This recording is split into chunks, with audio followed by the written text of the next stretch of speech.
Hello friends, welcome to all. आज मैं आपके लिए जो वीडियो लेकर आ रहा हूं, देखिए बात करेंगे आईपीओ की। पिछले कुछ टाइम में आपने एक से बढ़ के एक आईपीओ देखे होंगे। पैसों की बारिश कर दी आईपीओ ने। चाहे राउट मोबाइल का आईपीओ हो, कैमकॉन स्पेशलिटी केमिकल का आईपीओ हो, अब आप देखिए अभी रिसेंटली मजगन डॉग का आईपीओ आया था, उस पहले रोजरी बायोटेक का आईपीओ आया था। मतलब भाई माला माल कर दिया लोगों ने। वो सब छोड़िए, जरा जाइए पिछले साल अक्टूबर के टाइम पे जब आईआरसीटीसी का आईपीओ आया था। लोगों को ये शेयर 300 रुपये पे मिला था आईपीओ में। ने इस शेयर को कुछ ही महीनों के अंदर 2000 रुपये तक बेचा था। ऑलमोस्ट मैं कहूँगा 1819 तक तो मैक्सिमम लोगों ने बेचा था। यानी कि 2-3 महीने के अंदर उनका पैसा जो लगा हुआ था 12-13 हजार रुपये, वो सीधे सीधे आपने देखा कितना 4 गुना 5 गुना 6 गुना तक लोगों ने किया था। जरा सोचिए, आईआरसीटीसी इंडियन रेलवे का आईपीओ था, और अब ये जो आईपीओ आ रहा है आईआरएफसी, ये भी इंडियन रेलवे का आईपीओ है। रेलवे के अब तक बहुत सारे आईपीओ जैसे कि राइट्स, आरवीएनएल, आईआरसीओएन, आईआरसीटीसी, ये आईपीओ आ चुके हैं। अब आईआरएफसी की बारी। अब आपके मन में क्वेश्चन होगा आईआरएफसी है क्या, तो सीधे आपको लेके चलते हैं, डिटेल में बात करते हैं आईआरएफसी के आईपीओ के बारे में। और आगे बढ़ने से पहले मैं आपको बता दूं, अगर आपने अब तक चैनल को सब्सक्राइब नहीं किया तो जल्दी से सब्सक्राइब कर लें, साथ के साथ बेल आइकन को प्रेस कर लें, जिससे आपको नोटिफिकेशन आती रहेगी। 4600 करोड़ का आईआरएफसी का आईपीओ मार्केट में दिसंबर एंड तक हिट कर सकता है, ऐसा माना जा रहा है। दिसंबर ऑलरेडी स्टार्ट हो चुका है, एक आईपीओ में आप अप्लाई कर चुके हो और उसकी भी डिटेल्स अभी आएंगी। 14 को लिस्टिंग होगी एक आईपीओ, यानी कि जो भी आईपीओ लेटेस्ट गया है बर्गर किंग का। अब बात आती है आईआरएफसी के आईपीओ की। जैसा मैंने आपको बताया, रेलवे के ऑलरेडी आईआरसीओएन इंटरनेशनल, राइट्स, रेल विकास निगम लिमिटेड और आईआरसीटीसी ऑलरेडी लिस्टेड कंपनीज है। और अब बात है आईआरएफसी की।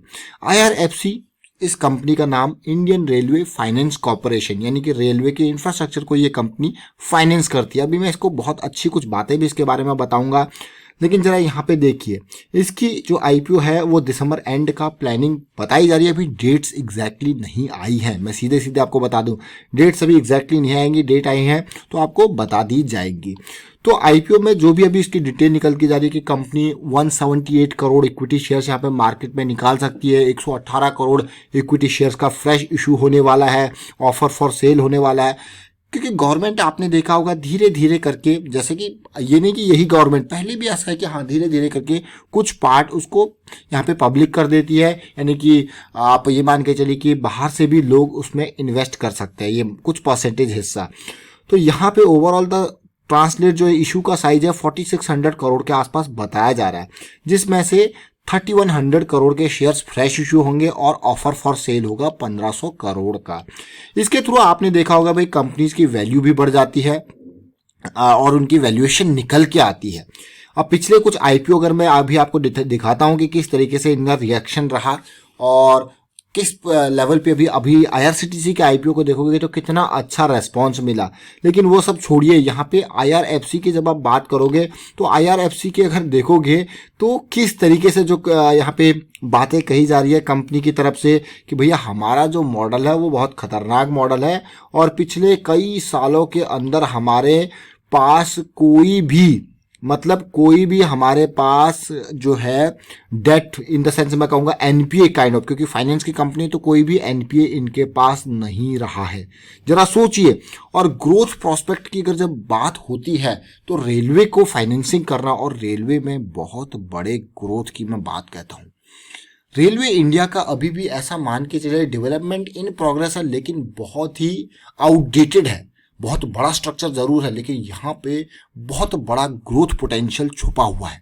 अगर आप फ्यूचर की सोचते हो तो बहुत बड़ा ग्रोथ पोटेंशियल छुपा हुआ है और यहाँ पे बहुत बड़े इंफ्रास्ट्रक्चर में यहाँ पे पैसे की जरूरत है। और आप देखिए, with 102 lakh crore worth national infrastructure projects जो भी बात की गई थी एनआईपी की, the ₹15 lakh crore is expected to be embarked for ministry of railway. मतलब 15 लाख करोड़ सीधे सीधे रेलवे की तरफ आएंगे, क्योंकि जैसा मैंने कहा रेलवे में काफी डेवलपमेंट की जरूरत है। The expected capital outlay on the infrastructure development of Indian railway, आप देखिए 15 लाख करोड़ और फाइनेंशियल ईयर 25 तक, तो मतलब बहुत बहुत मोटा पैसा यहाँ पे आएगा दूसरा, आईआरएफसी ने अभी 3.4 लाख करोड़ मार्च 2020 से लेके इंडियन रेलवे में यहाँ पे डिसबर्स किए हैं, 3 लाख करोड़, सोचिए जरा। और उसके अलावा अगर मैं बात करूं यहाँ पे, ये सारी रिपोर्ट में जो आपको पढ़ के बता रहा हूँ, IRFC has never had any NPA in its books. पिछले 34 सालों से कोई एनपीए आईआरएफसी की किताबों में नहीं देखने को मिली है।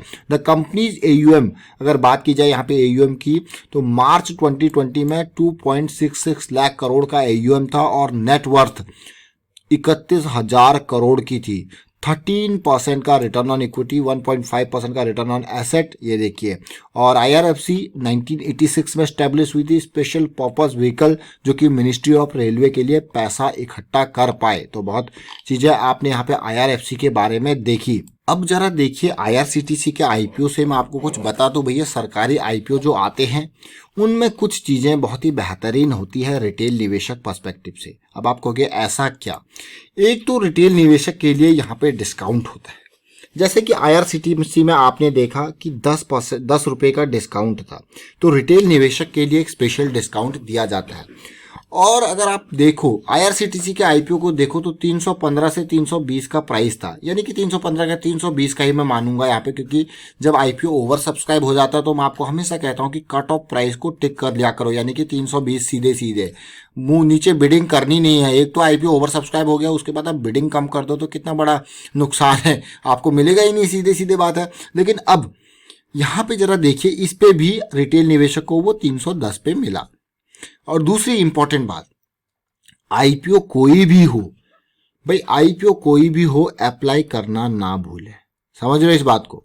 अप्लाई करना ना भूले। अब आप कहोगे हर आईपीओ में अप्लाई कर देना, नहीं भाई, रिस्क को तो मैनेज करना ही पड़ेगा ना। तो रिस्क मैनेजमेंट के लिए मैंने आपको सिंपल स्ट्रेटेजी बता रखी है 2PM की। 2PM स्ट्रेटेजी, ये हमारी रिस्क मैनेजमेंट स्ट्रेटेजी होती है आईपीओ में। अब आप कहोगे यार, आप आईपीओ में भी रिस्क को मैनेज करके चलने की बात कहते हो।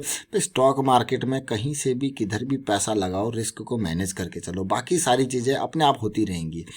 2 बजे आप देखना 8 से 10 गुना सब्सक्राइब आपका हो गया, तो फिर एक लॉट एक डीमैट अकाउंट से एक पैन से लिंक वाला इस तरीके से कॉम्बिनेशन लेके लगा दो। अब आप कहोगे ये 111 की क्या स्कीम है? देखिए, ये एक लॉट एक डीमैट अकाउंट एक पैन कार्ड यूनिक होता है। हर आईपीओ के वीडियो में मैं आपको ये चीज बताने की कोशिश करता हूँ, इरिटेटिंग जरूर लगता है, लेकिन पैन कार्ड यूनिक होता है। जब भी आप अलॉटमेंट स्टेटस चेक करोगे तो आप अपने पैन कार्ड के बेसिस पे भी चेक कर दोगे। तो इसीलिए कई लोग सोचते हैं कि मेरे एक पैन कार्ड से लिंक्ड 4-5 डीमैट अकाउंट है तो मैं ऐसे ओपन कर लूंगा। भाई ऐसा करने की जरूरत ही नहीं है। आपको अगर अलॉटमेंट के चांसेस बढ़ाने तो अपने फैमिली मेंबर्स के नाम पे, mother, father, brother, sister, cousin जितने भी हैं उनके नाम पे एक एक आजकल फ्री में डीमैट अकाउंट ओपन हो जाते हैं। और वीडियो के डिस्क्रिप्शन में जो है लिंक्स भी दिए हुए हैं, आप ओपन कीजिए डीमैट अकाउंट। तो कोई ज़्यादा कॉस्ट भी नहीं है, किसी की कम कॉस्ट है, कोई फ्री में दे रहा है, इस तरीके से काफ़ी चीज़ें हैं। तो आप अभी से तैयारी कर सकते हो। अब ये आएगा दिसंबर एंड, तो अब तक आपके पास पूरा मौका है, 15-20 दिन है, 15-20-25 दिन है, उनमें अपने लिए डीमैट अकाउंट ओपन कीजिए। क्योंकि साल के अंदर, सोचिए ये साल तो खत्म हो गया, मान के चलिए 2020 कोरोना के चक्कर में खत्म हो गया, लेकिन 2021 आएगा। आईपीओ की लाइन लगी रहती है। आपने देखा कि अभी पिछले 4 से 5 महीने के अंदर कितने आईपीओ आए? 5-7 आईपीओ तो ऐसे आ ही गए जिन्होंने आपके पैसे को डबल कर ही दिया। डबल नहीं किया तो किसी ने 50% रिटर्न दिया, लेकिन 3-4 ने तो डबल कर ही दिया। उनमें से अगर मान लो आपका 1 या 2 आईपीओ भी, 2 भी लॉट लग जाते तो आपको सीधे सीधे 15 दूना 30,000 का फायदा हो जाता। कितना टाइम लगा आपका? ना के बराबर का टाइम, और पैसा जेब में, वो भी 30,000 रुपये। ये तो मैं तब कह रहा हूँ, लेकिन बहुत सारे ऐसे लोग होंगे जिनके आईपीओ नहीं निकले होंगे। तो मैं उनसे एक बात कहता हूँ, भैया दिल पे मत लिया करो। मतलब अगर आईपीओ नहीं लिए ना तो इमोशनली अटैच मत हो। शेयर मार्केट में अगर रहना है, बने रहना है, काम करना है, तो इमोशनली अटैचमेंट जरूरी नहीं है। इसमें जरूरी नहीं है कि भाई इमोशनली आप अटैच हो। इमोशनल अटैचमेंट की कोई जरूरत नहीं है। नहीं मिला कोई दिक्कत नहीं, अगला अप्लाई करो, करते रहो। अब आपको यार कितना बार कर ले, 8 बार नहीं मिला, 10 बार नहीं मिला, तो उसको आप ये मत सोचो कि आपको बस अप्लाई करके 2 मिनट चाय पीने वाले वो लगा के छोड़ देने। आप देखिए मिलेगा डेफिनेटली। बहुत सारे लोगों को ऐसे पहले सोचते थे, छोड़ दिया था उन्होंने अप्लाई करना आईपीओ में। तो हमने कहा भाई एक बार अप्लाई जरूर क्या करो, क्योंकि आप पिछले आईपीओ की लिस्ट को देखो, और जो टेक्निक हम आपको बताते हैं ना, उसमें आपको लास्ट डे अप्लाई करना होता है। लास्ट डे अप्लाई करना होता है, और वो भी तब अप्लाई करना होता है जब आपका सारा पूरा का पूरा रिस्क जो है वो आपको मैनेज कर रहे हो खुद ही। और आईआरसीटीसी के आईपीओ को देख लीजिए, 112 गुना सब्सक्राइब हुआ। और लिस्टिंग गेन देख लीजिए, सीधे सीधे जिसने लिस्टिंग गेन के दिन ही बेचा होगा तो वहीं पे आप कहोगे ये सीधे 600 के पार हुआ था, यानी कि उसी दिन ही डबल हो गया था। तो 7 दिन के अंदर ही पैसा डबल हो गया। ये देखिए 644 पे ओपन हुआ था और उसी दिन का हाई 743 का। जरा सोचिए कितना प्रॉफिट हुआ, उसके बाद ये 2000 तक गया, वो तो अलग बात है। तो इसीलिए मैं आपको ये कहता हूँ हमेशा कि भाई आईपीओ में अप्लाई जरूर करना है।